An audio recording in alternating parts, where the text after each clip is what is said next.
नमस्कार, आप देख रहे हैं मिरर मीडिया और मैं हूं आपके साथ प्रिया पांडे। झारखंड में सीआरपीएफ और पुलिस लगातार नक्सल विरोधी अभियान चला रही है।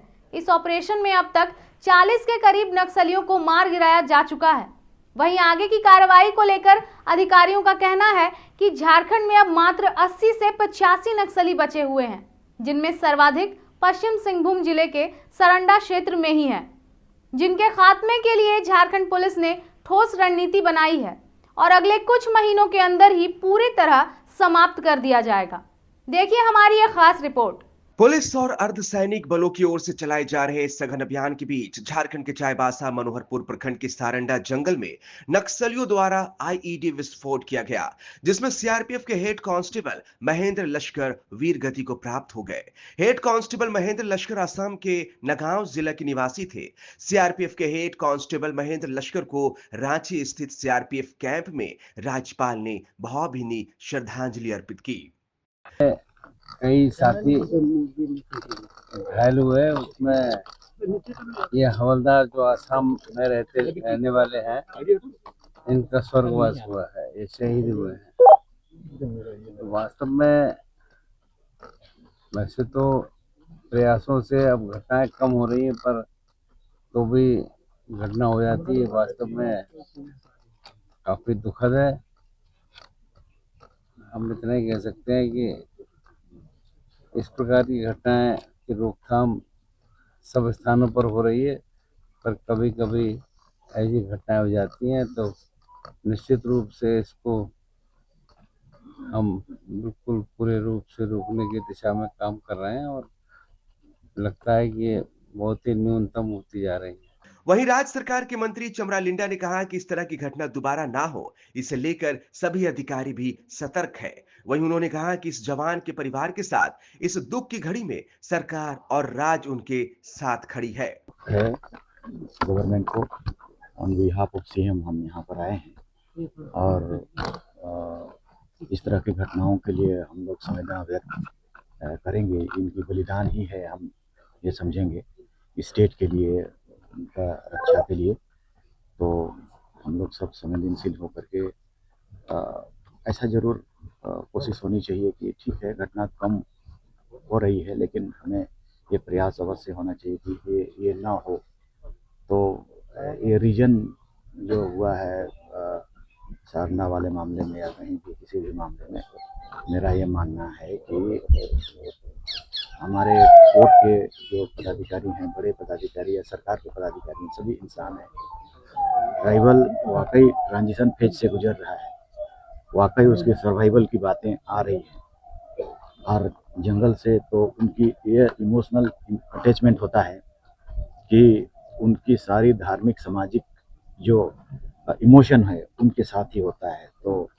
तो हमें उसको प्रोटेक्ट करना चाहिए। जो भारत देश के सभी पदाधिकारी हैं उनको संरक्षित करनी चाहिए और उस विषय में उसके लिए काम करते हुए हमारे जितने जवान भी शहीद हो रहे हैं, वाकई ये हमारे लिए एक बलिदान की तरह है। हम चाहेंगे कि जितने सुविधाएं इन्हें प्रदान करें। इनके बच्चे छोटे बच्चे हैं, इनके छोटे बच्चों के लिए भी सरकार के द्वारा में जितना भी हेल्प हो सके पढ़ाई लिखाई से लेकर हर चीज़ों में किया जाना चाहिए और किए जाएंगे। तो मेरी श्रद्धांजलि है उनके परिवार को और उनके सभी लोगों को। आईईडी विस्फोट की वजह से शहीद हुए महेंद्र लश्कर असम राज्य के रहने वाले थे। मामले की जानकारी देते हुए आईजी अभियान ने कहा कि शुक्रवार शाम को आईईडी ब्लास्ट की घटना हुई, जिसमें सीआरपीएफ के इंस्पेक्टर घायल हुए। उन्हें सुरक्षित पहुंचा जब टीम लौट रही थी। इसी दरमियान दूसरा आईईडी ब्लास्ट हुआ, जिसमें 2 जवान घायल हो गए, जिसमें महेंद्र लश्कर भी शामिल थे। वहीं इसके साथ ही उन्होंने बताया कि घायल इंस्पेक्टर और एक जवान को बेहतर इलाज के लिए राउरकेला से एयरलिफ्ट कर दिल्ली ले जाया जाएगा। जो सरंडा जंगल क्षेत्र में एक इंस्पेक्टर को पहले प्रेशर आईडी से उसमें पैर में लग गया था।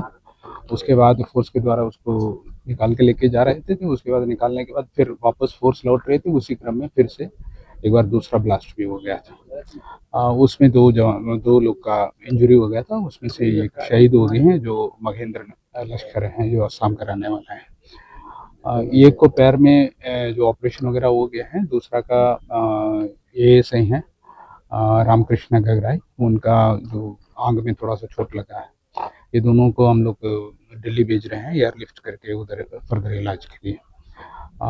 हमारा ऑपरेशन लगातार जारी रहेगा। बीच बीच में ये आईडी खतरा एक तो है, उसको हम लोग ध्यान देखते हुए हम लोग ऑपरेशन करते हैं।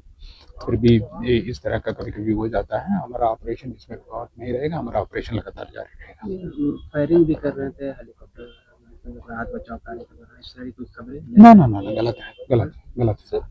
सर सैनिटाइजेशन, आईडी सैनिटाइजेशन को लेकर विशेष बता दें आईडी ब्लास्ट के कारण कई शहादत देखने को मिल रही है, जिसे देखते हुए आईडी सैनिटाइजेशन पर विशेष ध्यान देने की बात कही गई है। इस विस्फोट में सीआरपीएफ के हेड कांस्टेबल महेंद्र लश्कर के साथ सीआरपीएफ की F60 बटालियन के इंस्पेक्टर कौशल कुमार मिश्रा और सब इंस्पेक्टर रामचंद्र गगराई घायल हो गए थे।